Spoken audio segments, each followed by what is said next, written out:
Hi, it's Brendan here. Before we get into this week's episode with Jonathan Haidt, I just wanted to let you know about our latest sponsor, the Monk Debates.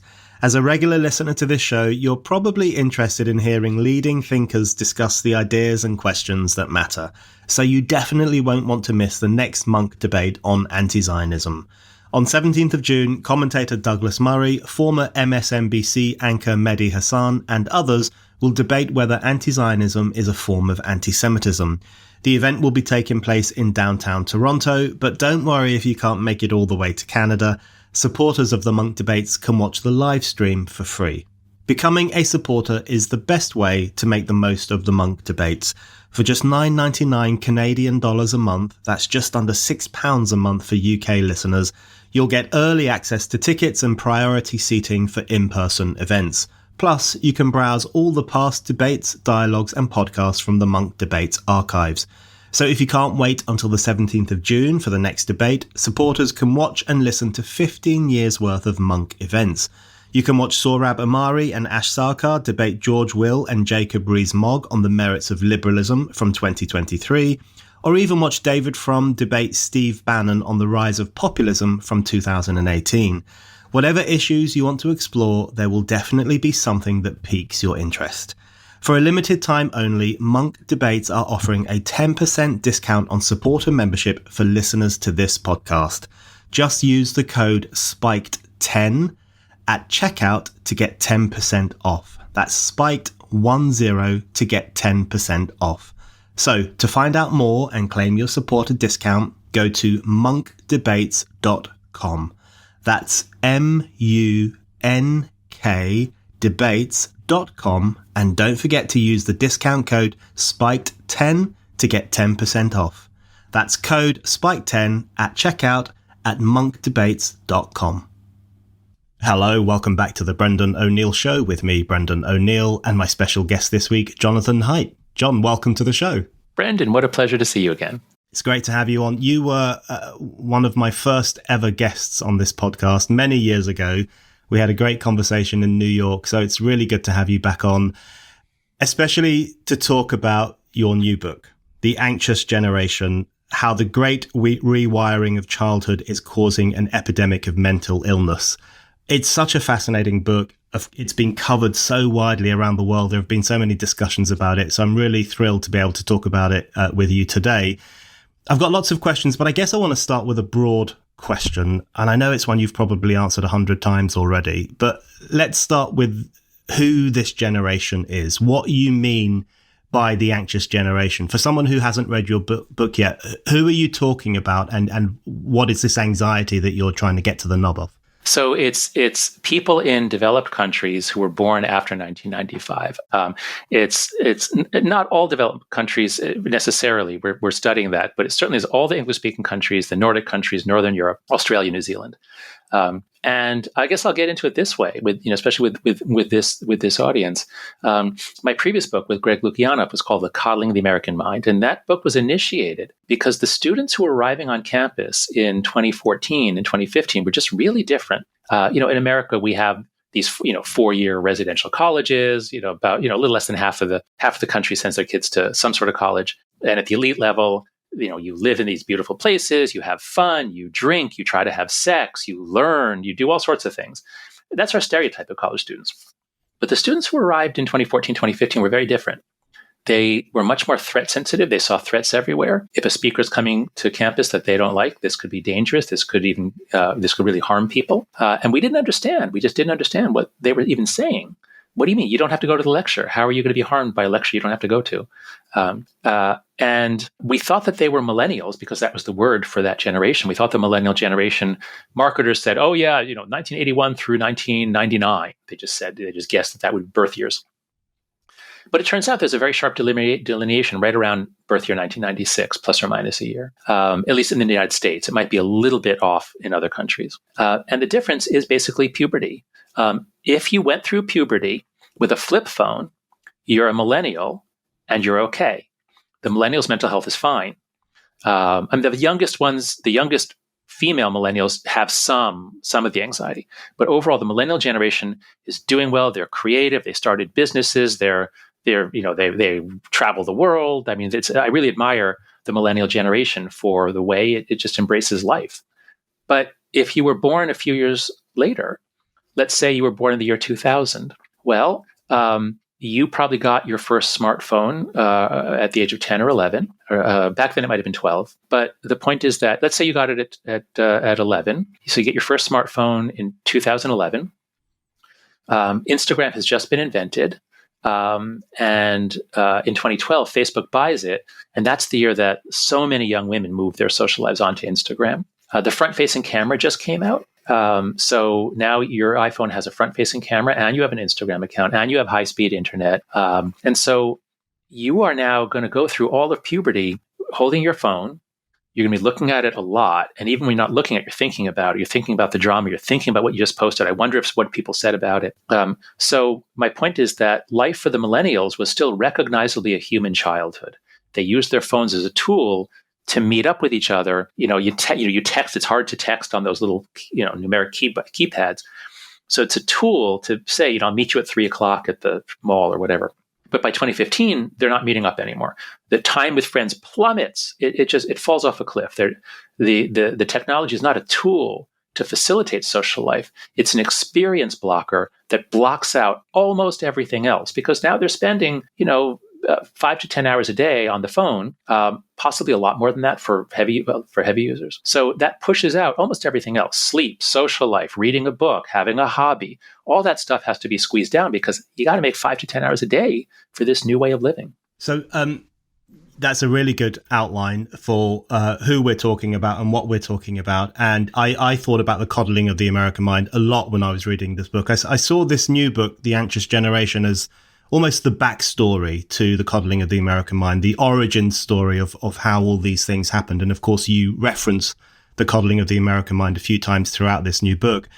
And I do want to ask you about the role of technology, and particularly the role of iPhones. And the way you've described it just there: a millennial with a flip phone, generally okay. A Gen Zer with an iPhone, not so much. That's a really good starting point. But before we get into that, talk a little bit about the mental health crisis as you see it, because there's a really quite shocking part of the book where you call it the surge of suffering, this wave of angst, this wave of anxiety, this wave even of depressive moods that seems to sweep this anxious generation, this very young generation. Explain a little bit to listeners how bad you think that has got in terms of the experiences that these kids are having. Sure. So yeah, I'll just pull up the slideshow that I show, because I graph out a lot of the numbers are absolutely stunning. And so if you read the book, or if you watch my talks online, or just go to anxiousgeneration.com, we have we have a big long thing about the evidence showing these graphs.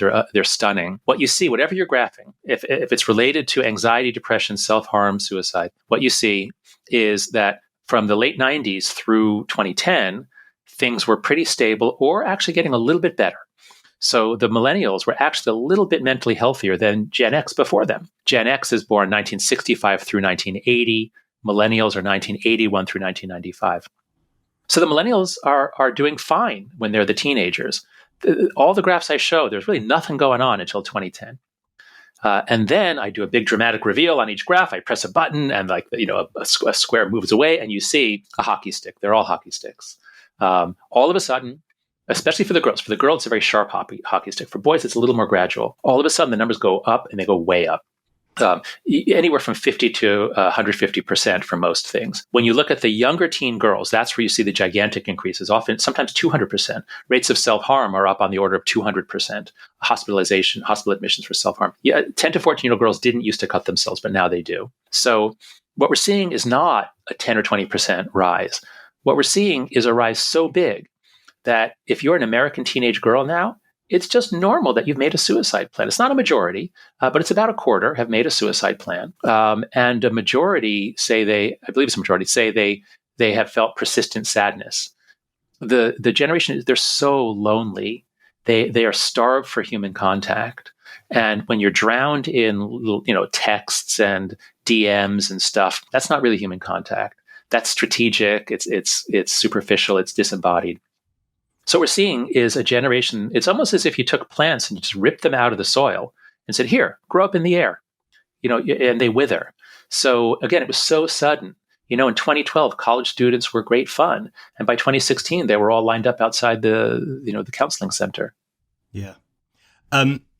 Okay, let's talk about some of the origins to this crisis that you describe, which is very real. I don't think anyone listening to this would doubt it. When I go to speak on campuses now to the younger generation, the ones who are now 18 or 19, I'm always quite disturbed by how many of them not only have mental illnesses, or they would describe it as mental ill health, but are also quite willing to talk about it. They're open about it. They will make declarations about it. There is definitely a peculiar culture at the moment. But I think some of the critiques that I've seen of your book give the impression that you think it's all down to the iPhone, nothing else. The phone comes along and boom, everything goes down very quickly.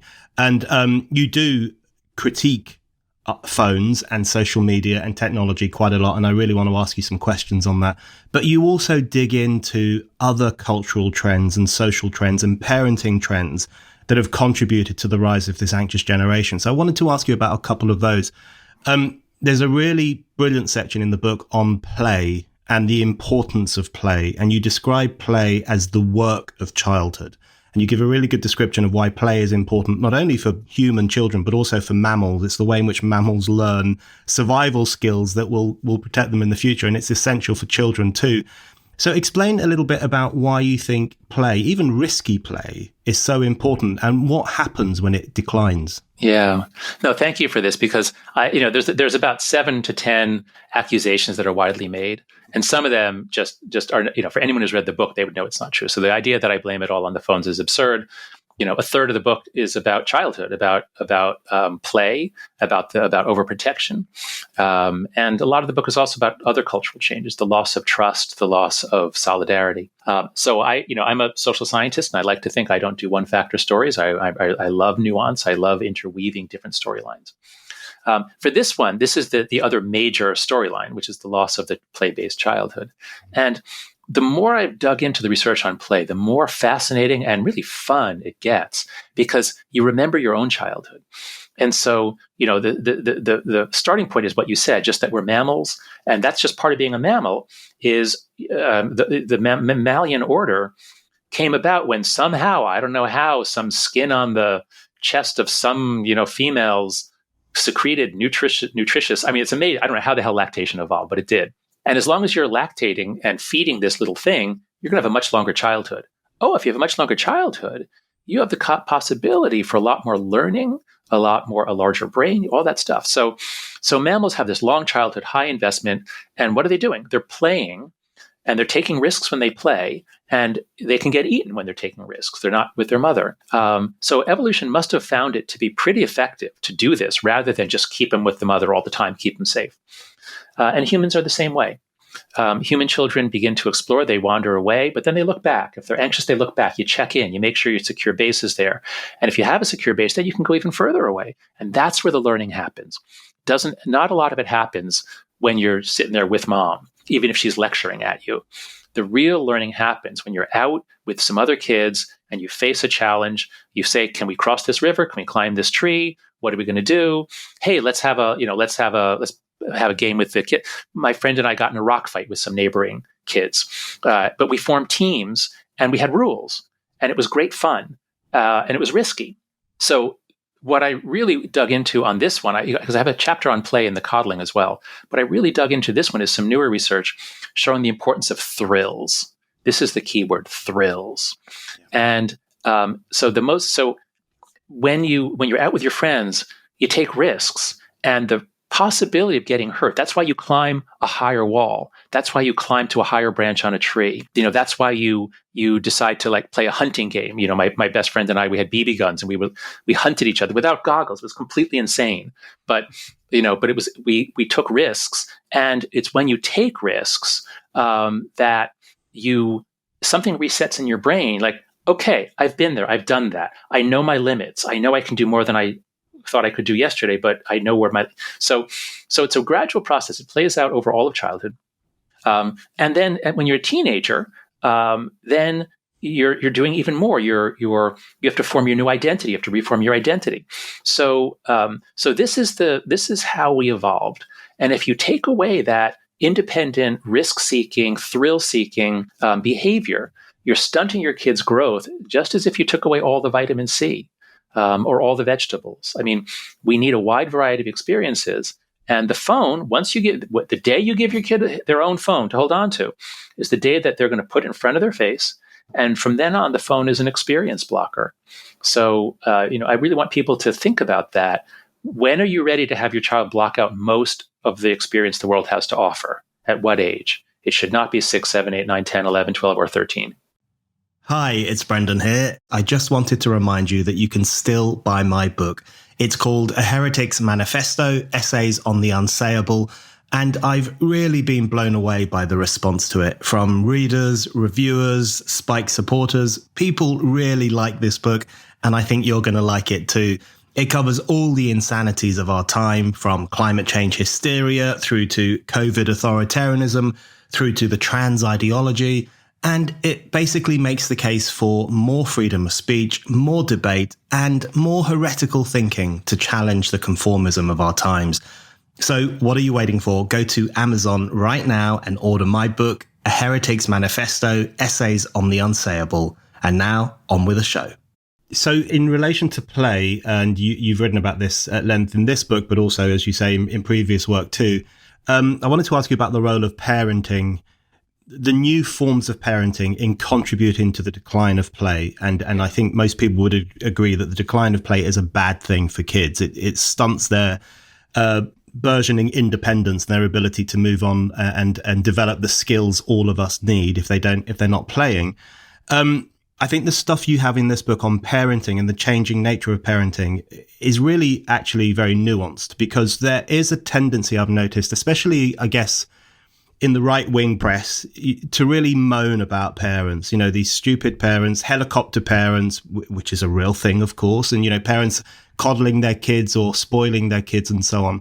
And no doubt that happens, but you kind of interweave the crisis of parenting with the crisis of solidarity. So one of the points you make is that the more that adult society itself gives up on the shared experience of looking out for kids or allowing kids to have that freedom to roam, the more that parents feel very much on their own, very secluded. Parenting gets harder as a consequence of that. And you make the point that's especially true for women, a single mum, for example, having to do absolutely everything. So there is there's a social contribution, isn't there, to this crisis of parenting and the way in which that impacts then on kids and their ability to develop. Oh, absolutely. One weakness of my book is that I didn't really I didn't critique parents very much. I didn't discuss parenting styles very much, other than the general overprotection. And since the book came out, I've had conversations with lots of people. There's an American woman, Dr. Becky. She's a psychologist who's an expert on child rearing, and she's very popular among millennial parents. And one of the high points of my book tour was I was on a stage with her and Oprah Winfrey. That was really exciting. But Dr. Becky, one of her big issues is that parents need to set limits. They should not try to be friends with their kids and be nice and give them everything they want. Parents must set limits. Kids need limits. They thrive with limits. They just sort of dissipate without limits. And as she points out, if you haven't been setting limits with your kids all along, if they haven't grown up in a world where, look, this is the rule, and if I disobey it, there will be consequences. If you haven't been setting rules and limits all during their lives, and now all of a sudden you gave them a phone at age 10, and now you're trying to enforce limits and say, well, only 3 hours a day and not at mealtimes and not at bedtime, you are in for just constant fighting. So it's very important that parents set limits and structure. And it's just part of modernity, part of sort of a general shift towards permissiveness. And I think this might help explain why there is this really interesting twist in the data, which Greg Lukianoff and I have both been writing about on our Substacks, where whenever you plot out the mental illness graphs, everyone is up. Nobody has been spared. But whenever you contrast left versus right, it's the liberals are up more. Liberals always were a little more anxious and neurotic than conservatives. That's a long known fact. It's just a relatively small difference, but it's been there. But after 2012, that gap widens. So the conservative kids go up a little, the liberal kids go up a lot. Same thing for secular religious.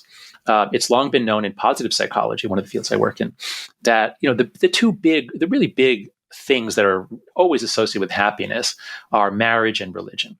People who are actively religious, they go to church or synagogue, are happier than those who don't. They're more rooted, they have more sense of meaning, community, all that stuff. So that difference existed before 2012, but it widens after 2012.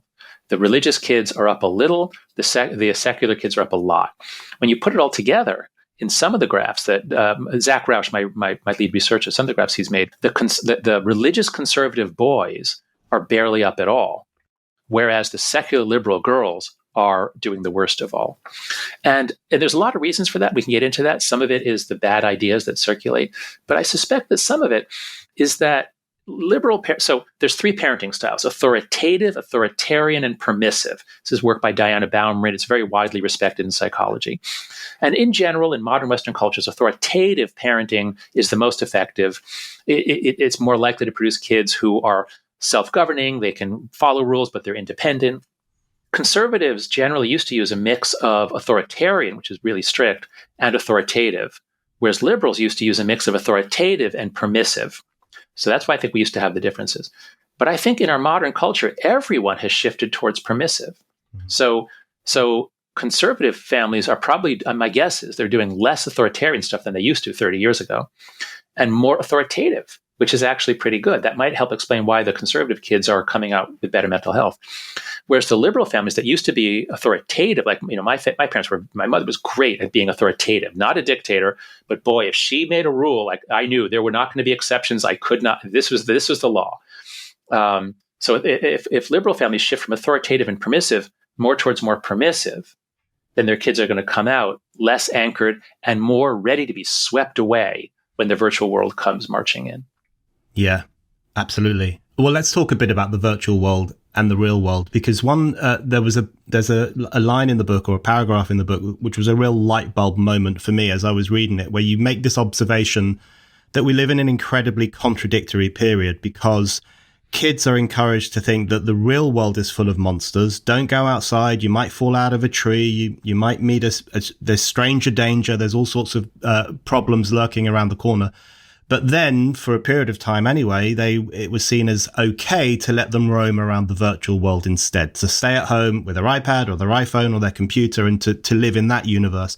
And I know this from personal experience. When I look at my nephews and nieces and they're looking at their phones all day, they're usually just watching YouTube videos of young fellas playing video games. They watch people playing video games all the time, which I find very strange.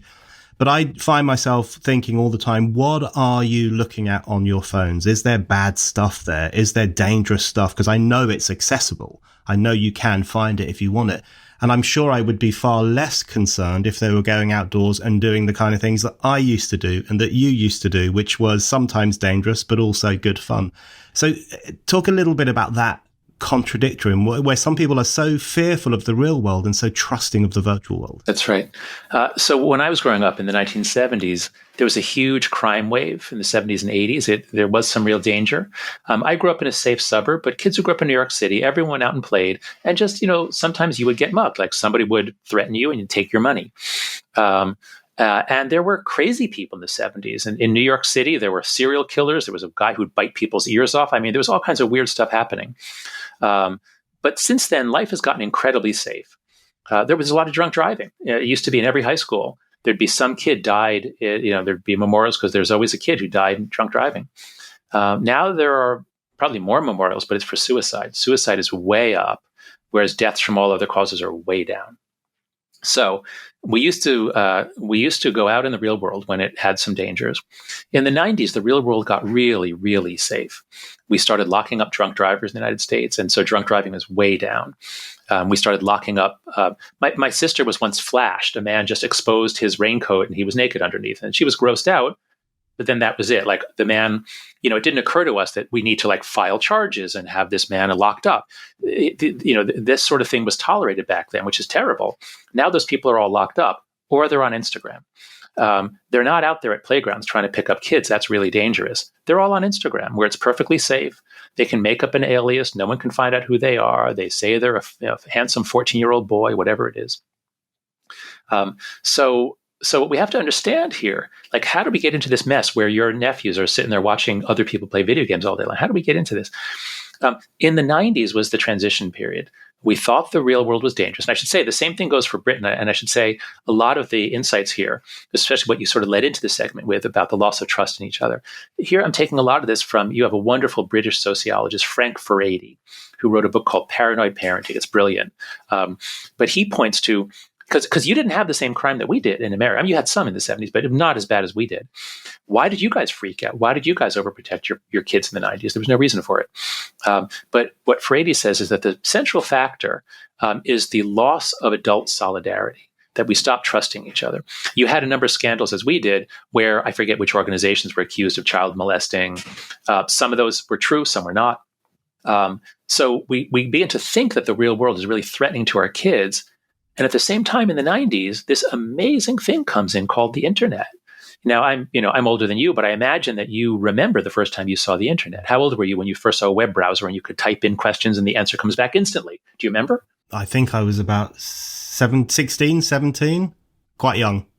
Okay. Do you remember being absolutely amazed, or was it just like, oh, wow, this is... I was amazed, yeah. Okay. So imagine, and you were just 17. Imagine that you were already a full-grown adult and you knew how hard it was to get information.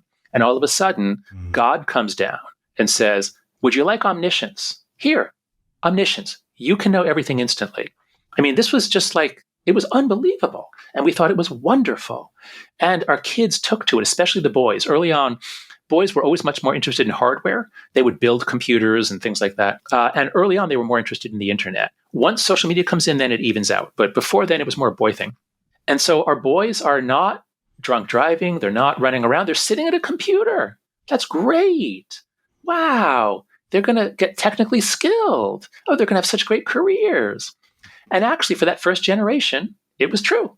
Those were the millennials. They actually did learn how to use computers. They did learn how to program. That doesn't happen anymore. To use all the social media apps, you don't know any programming. You don't know anything about hardware. So my point is, the internet comes in on this tidal wave of optimism and amazement, and we think it's good for the kids. And it might have been. The early internet might have been good for the kids. And that might be part of the reason that the millennials' mental health is actually a little better than Gen X before them. But all that turns around in the 2010s. So we're still super optimistic about tech in 2010, 2011. The Arab Spring is 2011. We think, wow, social media is going to bring down dictators. It's the best thing in the world for democracy. So even 2011, 2012, while the great rewiring is happening, we're still optimistic. And we still think, okay, my nephew is watching other people play video games for 5 hours a day, but, maybe it's stimulating. Like, maybe that's good. Maybe, I don't know. It feels weird, but maybe. Well, now we know it wasn't. It wasn't. Kids need a huge amount of varied experience, most of it in the real world, and they stopped getting that in the early 2010s. Yeah, right. Okay. I've got a few more questions on that in a moment, but I did want to ask you about the importance of puberty. Now, I think this is something everyone instinctively knows, that puberty is an incredibly important part of a young person's life. But I want to ask you about just how important it is and the problems that arise when puberty is interfered with in various different ways, or the experiences of puberty are interfered with. So in the book, you talk about slow growth childhood, and you make this really useful observation for a lay person like me about the fact that children grow very rapidly in the first 2 years of life, and then they slow down, kind of take it easy for a while. And then there's another rapid period of growth when they pass the age of 10 or 11 and they start entering sexual maturity. And you talk about puberty as a period in which the brain gets rewired quite rapidly. So things really start to fry and really start to happen. And then, of course, if you introduce certain forms of technology or certain experiences that we literally have puberty blockers for some groups of children, right? So, we have medical interventions that physically prevent the onset of puberty, which I think is very problematic. But there are other ways in which that period of life is interfered with as well. So explain a little bit about why you thought it was important to have that in your book, the importance of puberty and what happens when that moment in life is meddled with to a dangerous degree. Yeah. I wanted to write a short book. I wanted to have a chapter on play, and then I wanted to get right to the stuff about phones. But I had to keep expanding the chapter on play. And then I realized, wait, I've really focused on early childhood overprotection, play, risk taking. I need to talk about puberty. And I put a little section in on puberty, but there's so much to say about puberty that I broke it out into its own chapter. So the two things we really need to focus on are brain changes and enculturation with identity. So the brain changes are that the human brain and body grow very quickly early on. The brain reaches about 90% of its adult size by the age of 6. So it's not about we don't want our teenagers' brains to grow bigger. They're already about full size. It's all about pruning and tuning. It's all about they have too many neurons. The idea is let's put too many neurons in there, and then the ones that end up being used and forming circuits, those get reinforced. And in puberty, they're going to get myelinated. They're going to get wrapped in a fatty sheath that cements the connection, makes it faster. Whereas the ones that don't get used so much, those are going to literally die and fade away from the brain. Same thing with dendrites, and synapses growing together and connecting. So childhood is a long period of wiring up the brain. It's not about total growth. It's really about what do you connect, what do you cut out, and so the childhood form of the brain has all that stuff in it. At puberty, it's sort of like, okay, now we're going to lock down into the adult configuration. Now we know how to be. Now let's make it final and make it fast. Make this a much more effective brain. And that rewiring, as I understand it, it begins more in the back of the brain as the first parts to change over to the adult pattern. And the prefrontal cortex, which is the seat of executive function, conscious thinking, a whole bunch of activities, higher mental activities. The prefrontal cortex is the last one to really finish. And that doesn't finish until your late teens or early 20s. So you have all this very, very rapid brain growth going on, brain tuning going on during late childhood and then into puberty. That's the first thing. So right there, that tells you, what we should probably this is probably not a good time to be, drinking heavily when you're 6, 7, 8, 9 years old. This is probably not a good time to have lead hit your brain. The developing brain, you really want to protect it. And so that's the first thing, is just the brain is extra sensitive at puberty because it's not frantically, but it's really in ornate ways getting the microstructure of your adult brain. Okay, now let's talk about culture. At puberty is when kids get more competent. They begin to have adult urges. They are, I shouldn't quite say competent because they are smarter, but they don't have executive control. They don't have much self-control yet. But all around the world at puberty, the parents don't crack down and take more control. Actually, the human pattern is the parents step back and elders of the same sex step in. So all around the world, traditionally, not in modern times as much, but traditionally, when a girl menstruates, that's taken as the start of womanhood. So for girls, there's a very clear biological signal. And on that day, a woman is appointed, if it's someone, it's not never the mother. Another woman is appointed for this honored role of basically taking this girl through the puberty rites and leading the rituals and the trials and the dancing and the sacred knowledge and all the things that it takes to turn a girl into a woman. All that is done by older women. And then she is welcomed into the world of women. For boys, it's a little different because boys don't have anything like menstruation. So for boys, it tends to be more like you take all the kids who are a certain size or all the kids who are around 11, 12, and they become a class of initiates, and then they go through various rituals and ordeals. In a warrior culture, it can be quite brutal to toughen them. So human wisdom and human evolution, cultural evolution, usually has this thing about helping kids make the transition from boy to man and girl to woman. Now, we dropped that a long time ago in the West. We don't do much of that. That was commented on in the early 20th century, that we don't do that much anymore. I had a bar mitzvah, which had a little bit of that, but it wasn't that deep. It wasn't like a big, it was something. It was a rite of passage. You're said, today you are a man.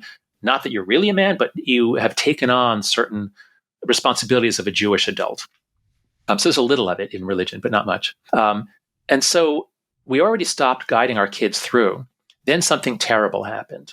Rather than them getting it from other kids and from television, now television was all created by older people, by adults, and there were censors. You wouldn't see beheadings on television. You wouldn't see a cat in a blender on television. But instead, we say, how about if the internet raises them? How about if the internet tells them what's the way to be? How about if TikTok guides them through literally, tens of thousands, hundreds of thousands of very short little videos.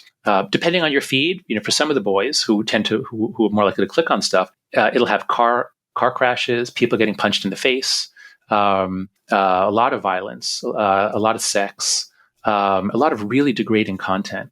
For the girls, many of them are on. They're on either Instagram Reels or TikTok mental health channels. So they're being raised by young women a little older than them who have very extreme psychiatric symptoms. Not exactly faked, but sort of trained by the audience capture to be more extreme.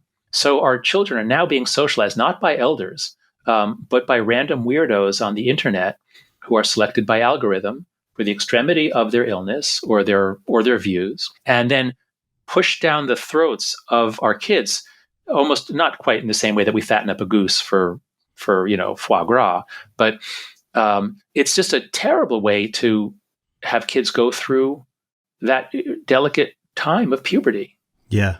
I mean, when you put it like that, it's so clear. And like you, I had some of those kind of rituals of childhood and teenage life. I had a Catholic confirmation, which was the moment at which you become an adult in the eyes of the church, or kind of an adult. So there was an element of that, and they were very helpful experiences. There were these kind of signs in the road as you steered your rocky way from childhood to adulthood, and the adult world was generally there to kind of push you in the right direction. And when that goes missing, obviously lots of things can potentially go wrong. I want to ask you about your phrase experience blockers, because I think it's a very useful way to understand some of the problems that you talk about in the book. And you talk about overprotection as an experience blocker, because you say kids are anti-fragile, and therefore it's useful, it's good, in fact, for them to be exposed to conflict and tension and fear even, and all these things that we think are in the real world. Yes. In the real world. Yeah, exactly. In the real world, in the concrete world of things and people, it's good for them to have those experiences because it helps them to develop further their skills of anti-fragility and their strength and so on. So you talk about overprotection as an experience blocker because it prevents them from having those experiences and stunts their moral growth as a consequence. And you have a section in the book, experience blockers, safetyism and smartphones. And it's a really interesting section. And we've touched on safetyism, and we've touched on smartphones. But I want to ask you a bit more about those two experience blockers in particular. Well, firstly, what exactly do you mean by an experience blocker? And out of those two, safetyism and smartphones, which do you think is the more problematic, or is it an equal relationship with those things? Yeah.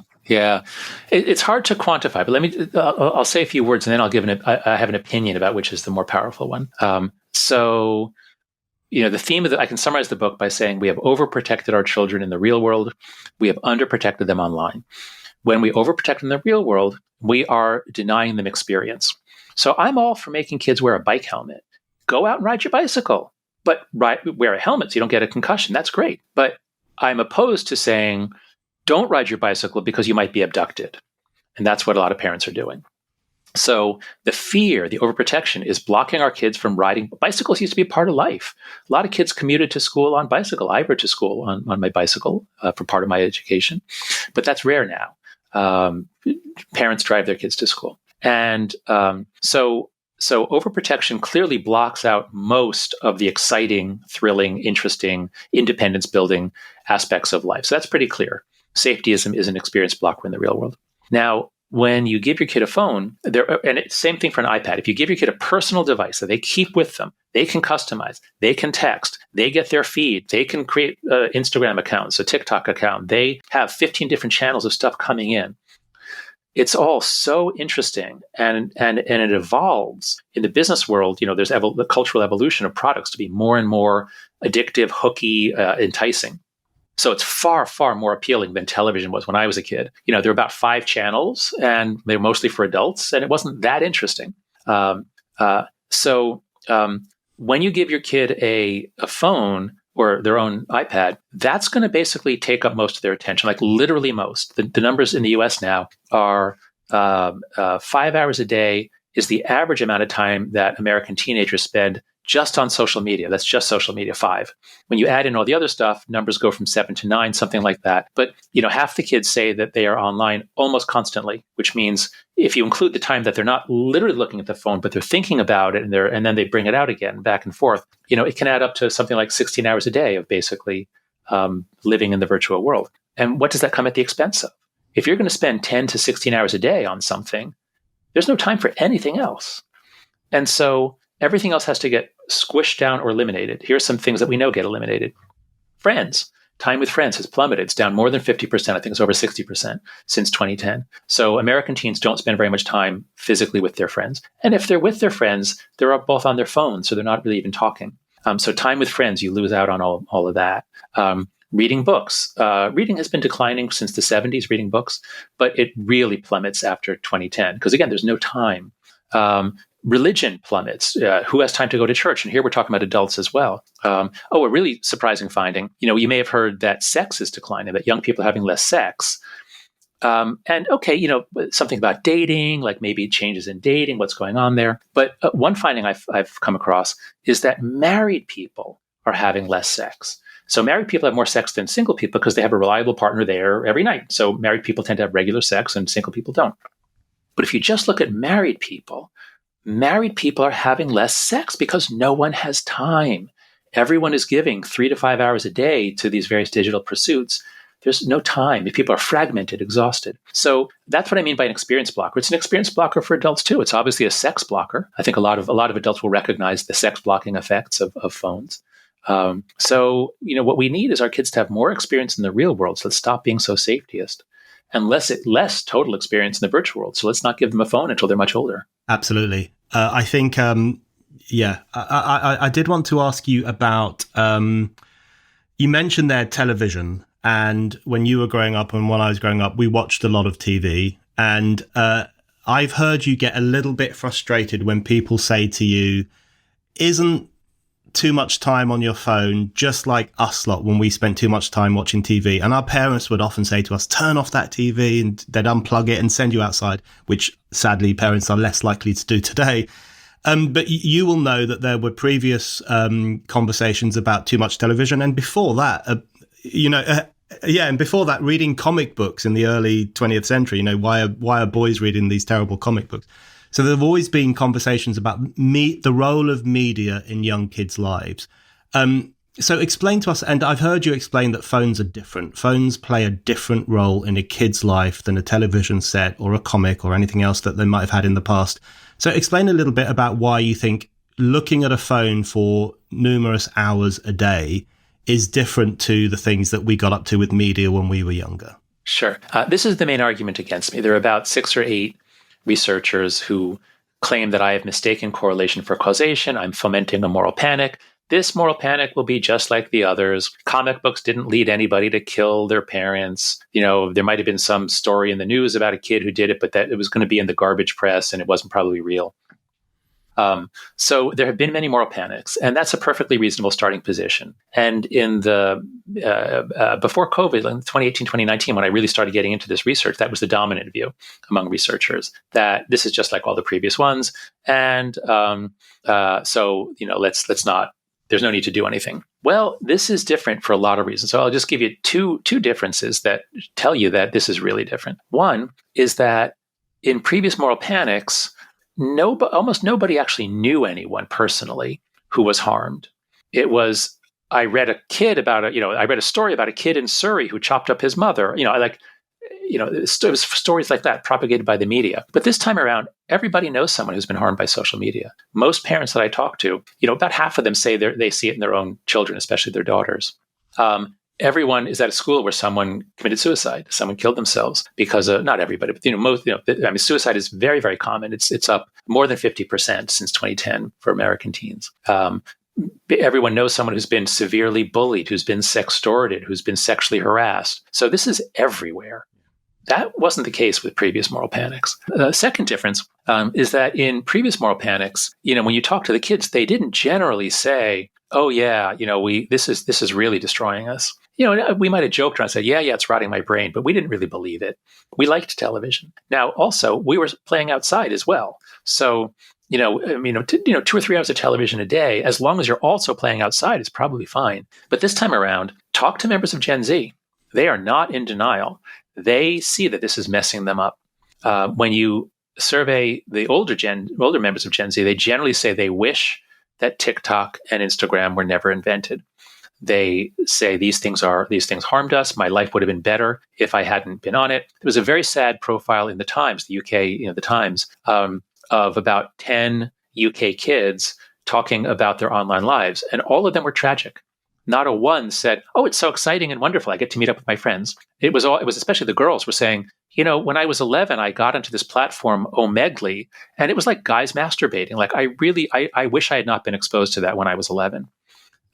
So this is really different from previous moral panics, and it stands to reason. If you think about, watching television when we were kids, I spent a lot of time watching television. We had limits on it, but I'd spend a lot of time watching television with my sisters or with my best friend. And so you're joking about it, you're talking about it, you're teasing each other, you go get food, you go outside. I mean, it was part of the day, but we were together.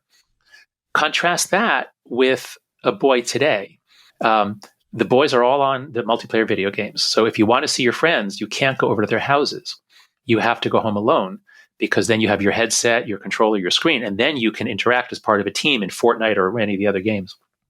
So these new technologies are much more powerful. They're totally customized. I mean, sure, television is trying to keep us on, but like they're showing us advertisements for a Chevrolet, or for laundry detergent. Like, that's not going to keep us on. Whereas, TikTok is as super customized as it can possibly be to keep you, exactly that person, hooked. So this technology is very different.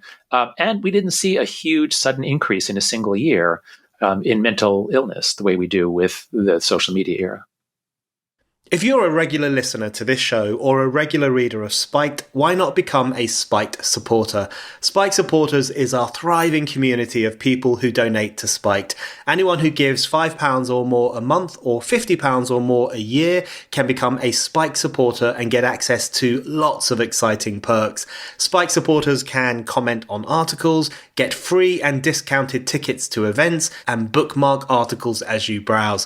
This is our way of saying thank you to all of you who fund our work. Spiked is completely free, and yet you still hand over your hard-earned cash to make sure that anyone, anywhere can read us and listen to us.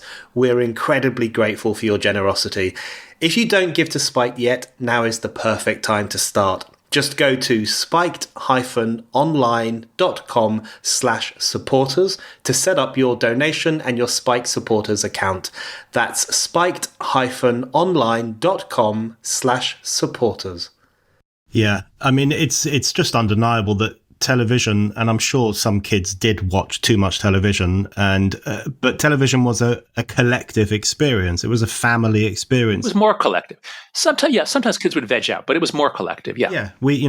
I grew up in a large family, and we watched TV together, all 8 of us. That's a large number of people talking about it, making jokes about it, eating food while we watched it, as you say.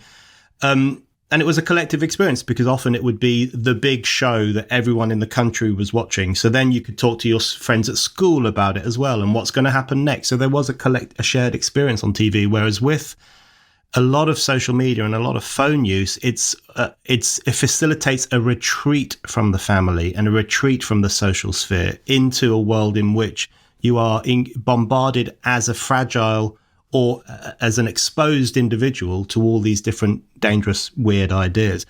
But you mentioned there causation and correlation, and I did want to ask you about that specifically. And I guess one of the questions I had for you was, I find so much of what you write about in the book in relation to the changing nature of childhood and the changing experience of childhood so convincing. And I wanted to ask you about what happens in 2010 and 2012, and you get phones, and then you describe that there is this quite sudden and quite rapid change in the mental health of young people in particular. I wanted to ask you, I guess, is the iPhone the cause of those problems, or is it itself a response to those problems? So is it exacerbating these tensions within modern childhood, or is it a technology that has molded itself around a pre-existing problem in kids, which is, mollycoddled and exposed to ideas about mental ill health and so on. So what exactly do you think the role of the iPhone is in contributing to all these problems that you've been talking about? Sure. So the iPhone is one of the greatest inventions in human history, as is the internet. The iPhone is an amazing digital Swiss Army knife. And when I got mine in 2008, the second year of the iPhone, I was in awe. I love gadgets. When I was a kid, I always had a Swiss Army knife. It's got like the magnifying glass and the fish scaler and the tweezers. And it was so much fun to have all these tools. And it's also a real boy thing. Like boys want like a toolbox. They want a tool thing. And so I found the iPhone to be just amazing. And in 2008, there was no app store. There was no push notification. It was a digital Swiss Army knife that I used when I wanted something. If I wanted a flashlight, it had a flashlight on it. So I don't think that the iPhone, and when we say iPhone, we're including obviously all the Samsung, it's just the different ecosystem. But the smartphone was an amazing technology. Now, then some things change. The App Store, I think, does come out at some point in 2008. Push notifications begin, I think, maybe 2009, plus or minus. And social media goes super viral, or it becomes super viral in 2009. Before the retweet button, you couldn't blow up the world in a few hours. People had to copy and paste and resend. So when Twitter invented the retweet button, Facebook invented the like button, they copy each other's innovations. Everything now gets super viralized. Everything's very explosive. Social media is no longer about me connecting with your page. It's now about the news feed and can I make my post go viral? So is this the fault of the iPhone? Well, the iPhone certainly was a platform that allowed extraordinary innovation. And, as has generally been the case with the internet, it starts off as this dream of distributed everything and everyone is welcome and it's free and no one can control it. I had a conversation with a friend of mine in 1995 trying to explain, he was looking for an investment angle. And I said, well, that's the great thing about the internet. You can't make money with it because, like people put things out for free. You can't charge people for it. It's just information. Boy, was I wrong. In any case, the point is that once you get companies competing, you get a few companies rising to dominance. And the internet that emerges by 2010, controlled by a couple of companies, is very different than the utopian dream, the libertarian dream that we had of the internet in the 90s. So that's why so much is changing. I don't exactly blame the phone. I think Apple, I get the sense Apple is at least trying. I mean, the screen time controls get better, and they do get better. Apple could really help us out a lot. They could make phones that parents could designate as a child's phone. There are all kinds of things I suggest in my book. There's a lot that Apple and Google and Microsoft could do to help us parents get some semblance of control and raise our kids the way we want to. But I think it's really more about it's the applications, and then it's the total life. That's why I really try to say over and over again, I'm not talking about social media destroying a generation. I'm talking about the phone-based childhood. If you have a phone-based childhood, you're not going to have healthy children. If you have a play-based childhood, you will have healthy children. So it's the transformation of life. And I forgot to answer your question before. You said which one is bigger. I didn't really know, but as I've been doing the international research with Zach Rausch, my lead researcher, what we found is that in Scandinavia and in New Zealand, where they still let their kids out, those are places that didn't go in for the overprotection. They have very high trust, very high social capital. Kids in New Zealand, that's the only English-speaking country where kids are allowed to climb a tree at recess. Everywhere else it's been banned because it's too dangerous. But New Zealand, they still let their kids out. And Scandinavia and the Nordic countries. But when we look at the mental health stats, the same thing happens at the same time. The girls in all those countries begin self-harming a lot more by 2014, 2015, even though they were let out as children. So that's why I think that both matter. But, in terms of which one really pushed them over into mental illness and, just miserable, lonely lives, I actually think it's the move on to the phones is the bigger one. Okay, I'm going to ask you the question that one is not meant to ask, which is how real is the mental illness crisis? Now, it's very real in the sense that there are significant numbers of young people who experience their difficulties in life as a form of mental illness, who feel lonelier than before. And you describe it all in your book. I mean, that's a very real phenomenon. And most listeners will recognize what you're describing straight away. But is what the anxious generation suffering from, is it mental illness, or is this part of a pattern that you will be familiar with of pathologizing experiences that were traditionally seen as part of the human domain? Sadness, happiness, anxiety, shyness, awkwardness, even depression. I don't mean in the clinical sense, but a kind of feeling very down one day and feeling quite up the next. You know, one thing that really worries me about TikTok, and I talked about this on BBC Radio a couple of years ago, is that there's now this trend on TikTok alongside all the other crazy stuff that boys see and which girls are exposed to, and the kind of very strange gender fluid ideologies that are tempting children to supposedly change their gender and so on. Alongside all of that, there's another trend of TikTok where there are these very short videos that will say, do you have the 4 following symptoms? And it will list perfectly ordinary symptoms, like sometimes I feel like crap. And then if you have these 4 symptoms, it says you may have bipolar disorder. So how do you distinguish between, I mean, it's not a nice thing to say, but a kind of genuine mental ill health and a kind of pathologized experience of life? Is it important, do you think, to maintain that kind of distinction?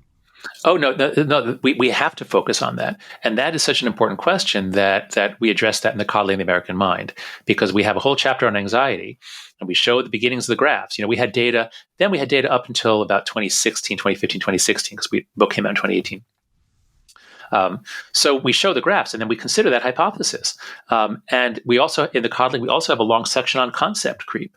Concepts in psychology have creeped, and they generally, interestingly, they always creep in a leftward direction. So they creep towards, more mental illness, more racism, more bullying. Nick Haslam, a great Australian psychologist, coined the term and shows how this has changed in clinical psychology.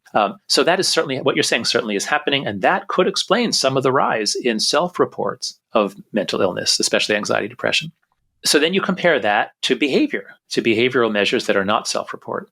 And the clearest one is self-harm. And because there we have, in Britain, there's a study that looked at doctors' records. These were filled out by the doctors, not by the patients. In America, we have the CDC keeps track of reasons for hospitalization so they can pick up if like suddenly people are coming in with this thing, the CDC can catch it. So they have good coding of self-harm behavior. And there too, we see this, we see the same shape curves. Now, then some people argue, well, but the diagnostic criteria changed and it was global. There was a global change.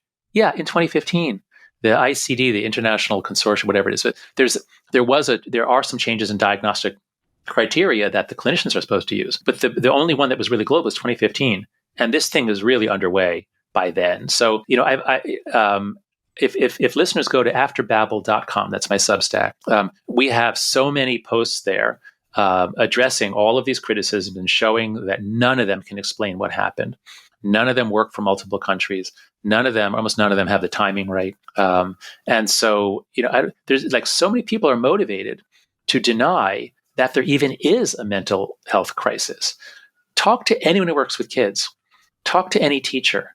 Talk to any principal. Talk to psychologists. Talk to the track coach. Talk to employers about their Gen Z students. We're not all imagining this. This is not just that the kids are self-reporting. Something really changed for humans in the developed world born after 1995. Okay, John, my last question for you, I want to just ask you about where you think things are at on university campuses. So the Coddling of the American Mind was such an important contribution to this discussion. The things that you've written on cancel culture, the things that Greg Lukianoff has been doing with FIRE. And I've always seen cancel culture as an extension of precisely the trends that you've just been talking about and that you write about in The Anxious Generation, because like the more that young people see themselves as hyper fragile and vulnerable, the more they're going to use the shield of censorship against anything that they might see as harmful to their self-esteem. So it's very intimately related. I did want to ask you about what you think is happening with some of the protests that we've seen on American campuses and British campuses as well in relation to Gaza, because it does seem to me, on the one hand, I'm quite happy to see that some university administrators and some student radicals are finally standing up for the ideals of freedom of speech in relation to the right to protest against Israel. But these are the very same people who for a long time said, we're shutting it down for anything else. And a white guy wearing a sombrero was a crime against culture. And, if you go on campus and say men can't become women, you have to be banned. So there's a staggering level of hypocrisy. So do you see any positivity in the fact that people are standing up for freedom of speech? Or do you just think there is a real cynicism to what's going on campuses? Yeah, no, they're not standing up. No. They're not standing up for freedom of speech. They're standing up for their cause, not for freedom of speech. So I'll just give you two thoughts about what's happening. One is, I've been in this from the beginning. I co-founded Heretic Academy in 2015. Nothing to do with campus protests, nothing to do with students. It was a faculty issue that everyone's on the left. And I said, wait a second, guys, we're not getting the right answers here in psychology if everyone's on the same team. So that was 2015. And then everything blew up beginning at Yale, the Halloween costume protests, all that stuff. Every year from 2015 to 2022, things got worse every single year. It never got better. There was never a turnaround. We never saw university administrators setting limits. Saying, yes, you can protest, but you don't get to shout down speakers. They never said that. They never punished anyone who shouted down speakers, who blocked other people's freedom of speech. And so since they didn't set limits then, they're finding it very hard to set limits now on disruptive protests that are often, of course, most are peaceful. But, if you're a Jewish kid on campus, it doesn't matter that most are peaceful. If you're wearing a yarmulke, you might well get spat on, pushed, punched. So, we're accepting a level of aggression and intimidation that, as you said before, if anybody wears a sombrero or says the wrong word, they're a danger to the campus and they have to be expelled. So there's extraordinary hypocrisy. But what I can say, things began to turn around in 2022 and especially 2023. I wrote an annual letter for Heterodox Academy for the annual report. And I think my title in January 2023 was "The Fever Has Broken." Because for the first time, we were beginning to see, it was like, because what happened was George Floyd, things were getting crazy before George Floyd. And then they went completely bonkers. And all the push for, all the, much more DEI and much more mandatory training and all this stuff, things went bonkers in 2020. And the business world went all in on it. And then the business world realized a year or two later, wait a second, this is really backfiring. This is not helping our culture. This is causing constant conflict. Progressive organizations were discovering that they were paralyzed by internal conflict. Everybody was mad at somebody for saying something. So outside the university, the fever broke and they've dialed that back a lot. And I was finally beginning to see some signs of it in 2023. There was an incident at Stanford where a speaker was shouted down with the help of an administrator. And the dean said, no, that was wrong. Finally, an adult in the room said, no, we don't support shouting down the speakers that we've invited. So there were some signs of hope in 2023. It's also important that trust in higher ed used to be very high, even up to 2015, even on the right. It was, not very high, but it was above 50% approval of higher ed in 2015. It's plummeted, not just for the right, but for centrists and moderates as well. Americans have lost trust. Higher ed used to have a great brand. We've destroyed our brand. That's encouraging, actually, because when we hit rock bottom in December 5th of last year, when those three presidents testified and they couldn't explain anything about why it's wrong to call for genocide of Jews, that was so shameful. That I hoped was rock bottom. And now people feel I feel much freer to speak. I can speak more honestly than I did before. I had at least, I knew I was walking on thin ice with a lot of my work. So the fever has broken, things are changing. On the other hand, the Gaza protests are so passionate. Now, a lot of the kids are very misinformed. A lot of them don't understand that they are literally supporting a group that's calling for the elimination of Israel and the death of the Jews. But it is a very passionate activism, and the images on the news, I can understand a large part of the passion. And so that is probably going to change this generation for the rest of their lives, because there's research showing that however the world looks to you between about 18 and 24, it's kind of a sensitive period for politics. So this will shape many members of Gen Z, especially at elite schools, for the rest of their lives. So we will see the echoes of these protests in much more radical politics on the left. And I think that means that the right is going to be much more successful because of it. Because the reason why so many people are moving rightward in America now, I mean, Black men, Asians, working class people are leaving the Democratic Party, which was their traditional home, and they're moving to the right, not just in America, in Europe as well. And I think a lot of it is because of the excesses of the left. The right is traditionally, historically, generally a response to the excesses of the left. Now, both sides are crazy, in my view. We've got extremism and illiberalism on both sides. But I do see the campus protests as being, even if the war in Israel and Gaza was resolved very quickly, I think this generation now, because of these protests, are going to be radicalized for a long, long time to come. John, thank you very much. Brendan, always a pleasure to talk with you. Thank you.